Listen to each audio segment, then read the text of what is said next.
society that is totally disengaged from this drama, totally disengaged, you know, and that's no accident. It's because they've got the technology to deliver not a consensus to support the war. They've got a technology where people remain very disengaged and defeated. And when people act up like this, it's a sign of hope. It's a sign of saying, no, we're not going through this gentleman's agreement where we have our protest and you have your war.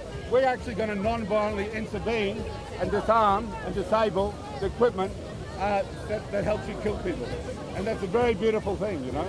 And they'll be on trial in Belfast. Yesterday, 2 elderly Catholic priests are released from federal penitentiary in California because all they did was go to Fort Echuca, where the Americans are trained in torture techniques to be used at Abu Ghraib and Guantanamo, to deliver a letter.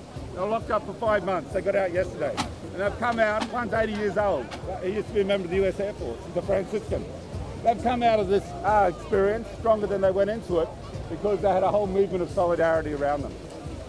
And I think we've got to, wherever resistance occurs, and it will occur in the most unlikely places. In Australia at the moment, 3 young kids from the Salvation Army are on trial in Queensland for non-violent direct action at a US military exercise.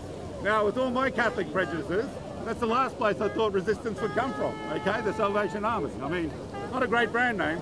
Anyway, and I'm sure people thought, how could any serious resistance come out of a bunch of Catholics? Well, the most serious resistance occurring at the moment is coming out of the military. I would say that the British government and the American government feel more stress and discomfort from the activities of military resistors in Britain and America and the families of the military dead than they do from this once a year or twice a year march we have.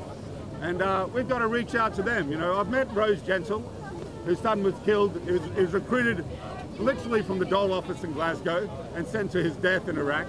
I've met Sydney Sheen, whose son stopped over in Ireland and was killed a week later in Iraq.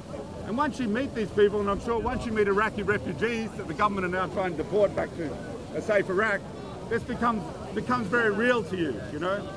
Very, very real. I mean, presently I'm living in a house with 6 refugees, all off the grid, all illegal. 3 of them are recovering from torture in Iran and the Congo and Algeria. And torture has become very real for me in the past couple of months than it ever was when I was a member of Amnesty International, because I've got to live with these guys, you know.